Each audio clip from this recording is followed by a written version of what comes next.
وجدنی، جو میری طلب رکھتا ہے وہ مجھے پا لیتا ہے۔ ومن وجدنی عرفنی ومن عرفنی احبنی ومن احبنی عشقنی ومن عشقنی عشقته ومن عشقته قتلته ومن قتلته فعلی دیته ومن علی دیته انا دیته۔ جو میری طلب، میری جستجو رکھتا ہے، مجھے تلاش کرتا ہے، خدا سے محبت کرنا چاہتا ہے، خدا کو راضی کرنے کی کوشش کرتا ہے، وجدنی، وہ مجھے پا لیتا ہے، اسے اس کا مقصود حاصل ہو جاتا ہے، وہ اپنی مرضی کو پورا کر لیتا ہے، میں اس کی تمام تر عبادتوں کا جواب بن جاتا ہوں۔ وہ مجھے جب حاصل کر لیتا ہے، عرفنی، اسے میری معرفت حاصل ہو جاتی ہے، فمن عرفنی، اور جسے میری معرفت مل جائے، احبنی، وہ مجھ سے محبت کرنے لگتا ہے، ومن احبنی، اور جب کسی کو مجھ سے محبت ہو جائے، عشقنی، وہ میرے قریب آ جاتا ہے، اور اتنا قریب کہ وہ محبت سے عشق میں مبتلا ہو جاتی ہے، اور زیادہ گہری، اور زیادہ ڈیپتھ میں۔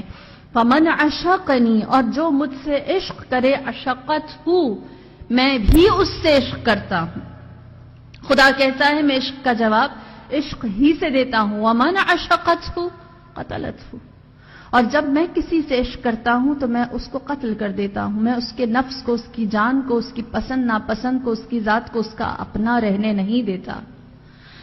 اس کی مرضی کو اس کے اپنے لیے رہنے نہیں دیتا، بلکہ خدا کی جانب اسے موڑ دیتا ہوں، فنا فی اللہ کر دیتا ہوں۔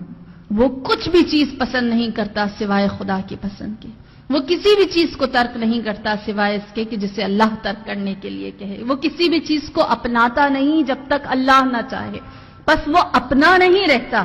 وہ اللہ کی جانب اپنا رخ کر لیتا ہے۔ اور پھر اس کے بعد فرمایا ومن قتلته، اور جس کو میں نے قتل کر دیا، جس کے نفس کو میں نے اس کا اپنا رہنے نہیں دیا، الہی، روحانی، ربانی، سماوی کر دیا، ذات انسان کا وہ نفس نہیں رہا، خدا کے لیے ہو گیا، فعلی دیتہ، تو اس نفس کی جان کی قیمت مجھ پر ہے۔ خدا کہتا ہے ومن علی دیتہ،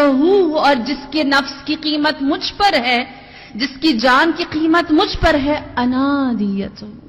میں خود اس کے نفس کی قیمت دیت بن جاتا ہوں، میں اس کا قصاص بن جاتا ہوں، میں اس کی جان بن جاتا ہوں، میں اس کا نفس بن جاتا ہوں۔ سمجھ میں آتا ہے؟